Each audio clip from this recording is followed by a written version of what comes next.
Let's look at a problem where we're looking at the difference between two population means and the standard deviations are unknown, but somewhat equal. In other words, they're not far away from each other.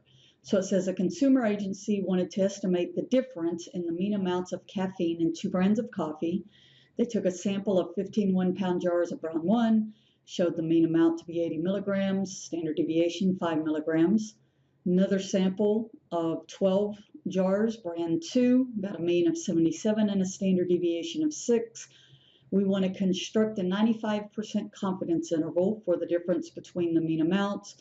Our two populations are approximately normally distributed, and the standard deviations of the two populations are equal. So what I do is I get everything that I need first. And so I've kind of highlighted it here for you, but I even like to write it down. So in other words, because this way I'll know what I'm going to actually plug in. So in one, so let's call brand 1, and then we have brand 2. So N is your sample size. So brand 1 looks like there were 15. And so then the mean for brand 1 was 80 milligrams. My dog's going crazy. I don't know if you can hear her. And so 80 milligrams. And the standard deviation of 5 milligrams. So 5 milligrams. So all these ones mean is this a sample 1. And then sample 2, I have 77, no, not 77, 12 for my sample size. The 77 is the sample mean that they found. And the standard deviation is 6. So I kind of like to write all this stuff down first so I could figure out, okay, now I'm just going to plug a bunch of stuff into a formula. All right, the other thing I need to look up is I know I'm going to use a t-table because the population standard deviations are unknown. And I know I want this to be 95%. And so that means I have 5% left over. So in other words, I divide that by 2, I divide that by 2, and then I see I have 0.025 and 0.025. So I'm trying to figure out what would be my lower t and my upper t. So I go and I look in my t-table, and actually this, what I did back here, wasn't that necessary, except I'm going to actually write the stuff on here. Because if you have a 95% confidence interval, that means the area in both tails is 0.05, right? 95, everything's got to add to 100. Or area in one tail, so that's why we did that. Now I need to know the degrees of freedom. When I have a 2 sample, which I do, how you find these degrees of freedom is you take sample size 1 plus sample size 2 minus 2. So in other words, 15 plus 12 minus 2. So 27 minus 2 or 25. So I'm going to go look in this table for 25 degrees of freedom. 25, ooh, just barely got it on there, didn't I? And the area in 2 tails of 0.05, and that's where I'm getting this t critical value is what they call it. So 2.060, so the lower would be negative 2.060 and the upper would be positive 2.060. All right, so that's all good. Write all that down on your paper. Pause me, get all this written down, because I'm going to go to another screen and that stuff's going to disappear, right? And so now from here, I want to compute my confidence interval. So I just start plugging everything in. So I look at my formula down here, and let me get me a color going on, and I just start plugging things in. So looking at this, I see that, and if you go back and you look at your paper where we wrote everything down, I'm going to have 80 minus 77 plus and minus, okay, because my interval. We just found the t was 2.060. And then the square root, I'm just looking down here and just copying it. So my sample size 1 was 15 minus 1. My standard deviation for the first one was 5. And then plus my sample size 2 was 12 minus 1. And then my standard deviation was 6.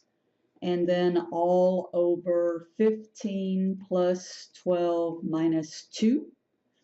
And then times 1 over 15 plus 1 over 12. So it's big and it's ugly and it's crazy, but it's just you're throwing things in a calculator. So I can see this piece right here is 3. I'm going to kind of get this, all this madness in the parentheses first, because you're going to see why. So I did a couple of steps. So if I multiply everything up top and then add the 2, I get 746 over 25. If I multiply 1 over 15 plus 1 over 12, I'm using my calculator, I get 0.15. And then I have 3 plus or minus 2.060. I take the square root of 746 divided by 25, so I do that first, and then I square root it. I get 5.4626. When I square root 0.15, I get 0.387298. And then when I multiply these, I get 2.11565. So that's multiplying the 5.4626 times the 0.387298. And I'm running out of room, so come over here.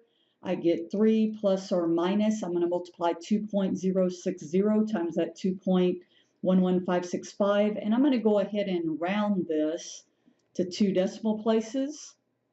So the plus or minus means I'm going to do 3 minus 4.36, and that's going to be my interval that I'm trying to get my population difference in my mean about. And then the other side is 3 plus 4.36. So in other words, my interval becomes minus 1.36 and 7.36. All right, so that's how you get your confidence interval.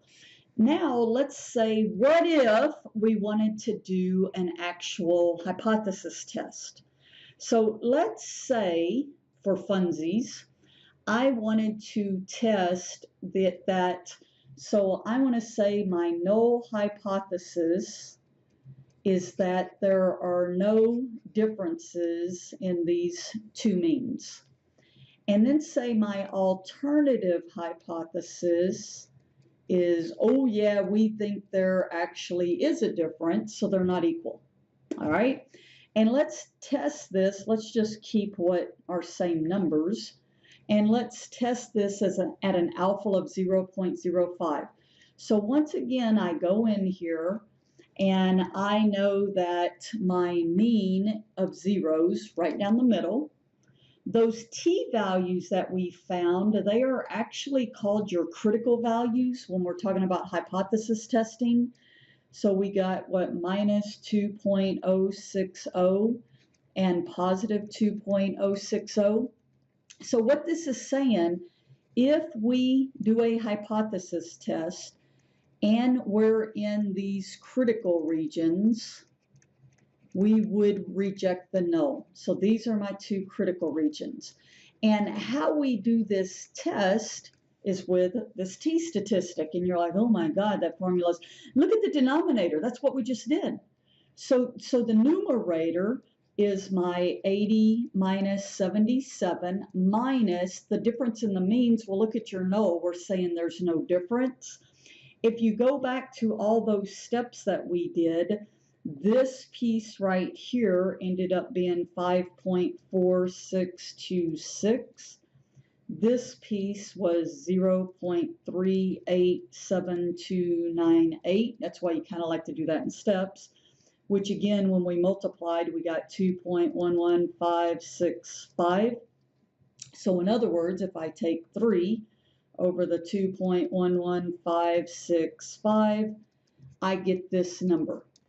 All right, what does that number mean? Well, let's, as I'm trying to get another ink color here, where would that value go in my picture?